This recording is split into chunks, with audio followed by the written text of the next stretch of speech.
हाँ, तो प्रिय विद्यार्थियों, कला, साहित्य और संस्कृति में जो संतों का मैटर चल रहा था, उनमें आज हम चर्चा करेंगे संत पीपाजी के बारे में। संत पीपाजी, तो देखिए इन संतों के बारे में यदि देखें तो ज्यादा हमें पहले ही कहा था कि हमें वो कंटेंट याद रखने हैं जो एग्जाम की दृष्टि से महत्वपूर्ण है और कंपटीशन में प्रश्न आते हैं। तो पैक का मतलब हम ले सकते हैं, पैक का मतलब 25। पैक की ध्वनि किससे निकल रही है? 25 से। तो इनका जन्म होता है 1425 में, यानी जन्म पीपाजी का कब होता है? 1425 में। पैक का मतलब 25 और पैक का मतलब हम कह सकते हैं पूर्णिमा। पूर्णिमा के दिन इनका जन्म होता है और यह है चैत्र पूर्णिमा के दिन इनका जन्म होता है। ध्यान रखें, पैक का मतलब पूर्णिमा, चैत्र पूर्णिमा, पैक का मतलब 25, 1425 संत पीपाजी का जन्म होता है। और इनका जो जन्म है वो गागरोन दुर्ग झालावाड़ में। गागरोन गागरोन जो दुर्ग है झालावाड़ में, झालावाड़, यहां पर पीपाजी का क्या होता है? जन्म होता है। सबसे महत्वपूर्ण बात ये पीपाजी के बारे में है। फिर हमें कहे कि पीपाजी से एक संबंध कहें स्थान, वो है समदड़ी। समदड़ी, समदड़ी ये जगह है बाड़मेर में। कहां पर है? बाड़मेर में है।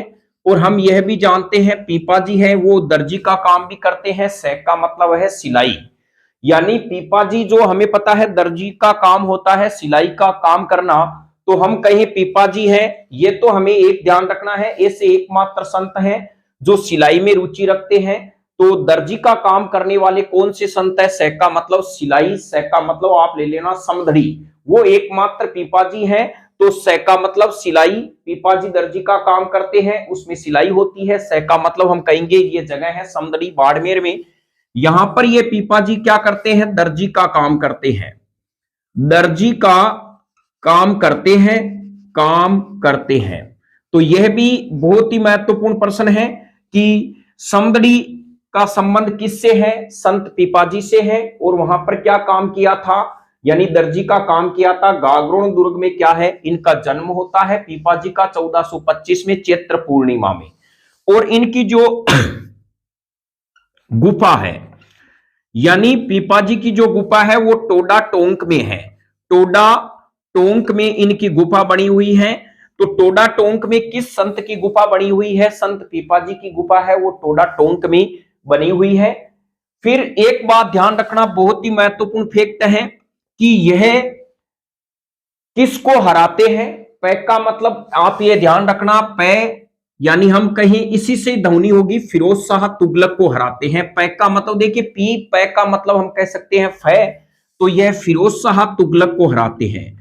फिरोज फिरोज शाह है, फिरोज शाह है तुगलक को हराते हैं, हराते हैं। तो यह बहुत ही महत्वपूर्ण है। ऐसा कौन सा संत है जो फिरोज शाह तुगलक को हराता है? तो अपने आप ही आंसर में छुपा हुआ है पै, यानी फी पै। पै का मतलब पीपाजी जी से हम ले सकते हैं। तो पीपाजी हैं वो फिरोज शाह तुगलक को हराते हैं। और इनके बारे में हम कहें तो इनकी जो छतरी कहां पे बनी हुई है? छतरी जो पीपाजी की बनी हुई है, जहां इनका जन्म होता है वहीं पे महत्वपूर्ण है। तो गागरोन में, गागरोन में गागरोन में दुर्ग में इनकी क्या है? छतरी बनी हुई है। तो यहां पर छतरी है, यहां इनका जन्म होता है।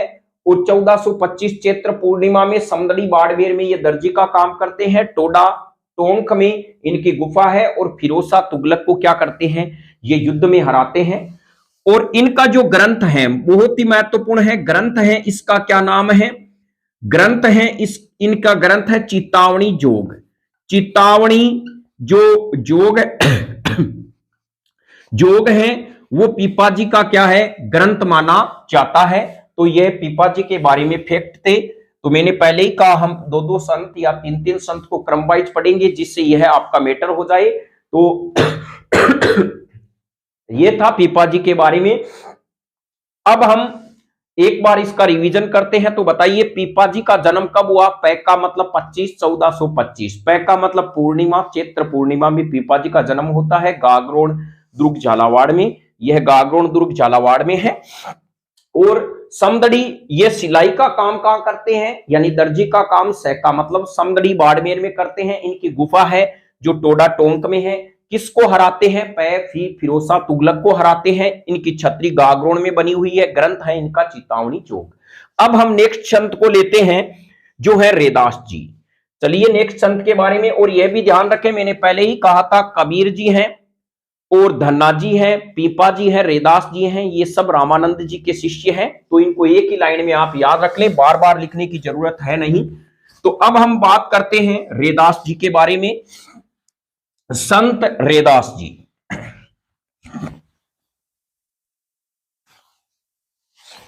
संत रैदास जी के बारे में। रैदास जी, संत रैदास जी, सबसे पहले हम कहें यह चमार जाति के हैं, चमार जाति के हैं। और इनका जो जन्म है वो होता है, जन्म बनारस में, जन्म होता है बनारस में, बनारस में। और यहीं पर ये रामानंद जी से मिलते हैं और रामानंद जी के शिष्य बन जाते हैं रैदास जी। और इनमें इंपॉर्टेंट जो फैक्ट है वो है राणा सांगा के, राणा सांगा के परिवार में गुरु के नाम से, गुरु के नाम से जाना जाता है, जाना जाता है।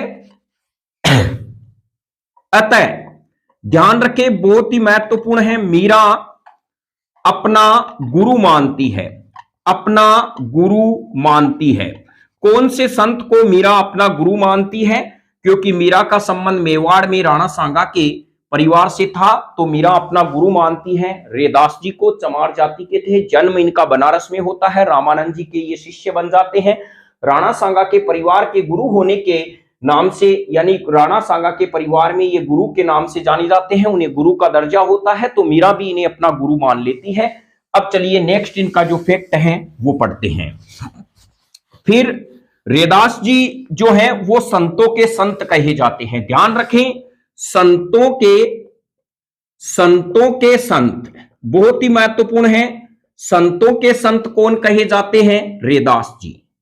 रैदास जी संतों के संत कहे जाते हैं, तो यह भी बहुत ही महत्वपूर्ण है। संतों के संत किन्हें कहा जाता है? रैदास जी को कहा जाता है। और इन्होंने एक जो है इनके लिए लाइन प्रसिद्ध है, मन चंगा तो कठौती में गंगा, कठौती में गंगा। इन्होंने यह शब्द यूज किया था, मन चंगा और कठौती में गंगा शब्द किसने प्रयोग किया था? तो आंसर होता है संत रैदास जी। और इनकी जो हम कहें रैदास जी की जो पर्चियां हैं वो किस नाम से जानी जाती है? जो अपने मतलब अपने भक्तों के बारे में जानकारी मिलती है, तो ये कहलाते हैं रैदास जी, रैदास जी की पर्ची, रैदास जी की पर्ची। यानी इनका जो उपदेश है वो किस में मिलता है? हम कह सकते हैं रैदास जी का उपदेश किस में मिलता है? रैदास जी की पर्ची में मिलता है। देखिए कितना इजी वे में ये जो शब्द है वो बहुत ही महत्वपूर्ण है। तो ध्यान रखें, रैदास जी हैं वो संतों के संत कहे जाते हैं। मन चंगा कटौती में गंगा पर्ची है वो रैदास जी के नाम से जानी जाती है। इनके उपदेशों का संग्रह इसी में मिलता है। और यह जो है बनारस में रामानंद जी से मिलते हैं और इन्हें अपना गुरु मान लेते हैं, रामानंद जी को। अब हमारे पास में एक प्रश्न आता है, बहुत ही महत्वपूर्ण है। राजस्थान में प्रथम भक्ति आंदोलन के जनक कौन माने जाते हैं? राजस्थान में प्रथम भक्ति आंदोलन के जनक, यदि हमें ऐसा प्रश्न पूछा जाए राजस्थान में प्रथम भक्ति आंदोलन के जो जनक हैं वो कौन माने जाते हैं, तो हम कहेंगे संत पीपा जी को माना जाता है। पीपा जी को है वो राजस्थान में प्रथम भक्ति आंदोलन के जनक के रूप में माना जाता है। भक्ति का प्रसार सर्वप्रथम इन्होंने किया, तो इन्हें आप नोट कर ले, परीक्षा की दृष्टि से बहुत ही महत्वपूर्ण है। संत रैदास जी के बारे में, संत रैदास जी के बारे में दो महत्वपूर्ण फैक्ट हैं, वो इस प्रकार के हैं। इनकी एक तो छतरी कहां पे बनी है? छतरी प्यारे बच्चों बनी है चित्तौड़गढ़ में। कहां पे बनी है? चित्तौड़गढ़ में इनकी छतरी बनी है। यह प्रश्न आप ध्यान रखें, इनकी छतरी है वो चित्तौड़गढ़ में बनी हुई है। चित्तौड़गढ़ जो है वहां पे, यानी दुर्ग हम कह सकते हैं, वहां पर इनकी छतरी बनी हुई है। और इनके बचपन का जो नाम है वो क्या था? बचपन का जो नाम है वो था रविदास। रविदास इनके बचपन का नाम था। बाद में ये रैदास जी के नाम से मशहूर हुए। तो कभी कभी पूछा जाता है कि रैदास जी के बचपन का क्या नाम था? वो था रविदास। और ये इनकी छतरी जो बनी है वो चित्तौड़गढ़ दुर्ग में बनी हुई है। और ये किन के, मीरा अपना गुरु किन्हें मानती थी? रैदास जी को मानती थी। तो चलिए, यह आपके दो संत आज हम लेके आए हैं। इसी प्रकार हम संतों को लेके आएंगे जिसे कला साहित्य संस्कृति के जो महत्वपूर्ण टॉपिक हैं उनमें आपको सहायता मिले। इसी के साथ जय हिंद, वंदे मातरम।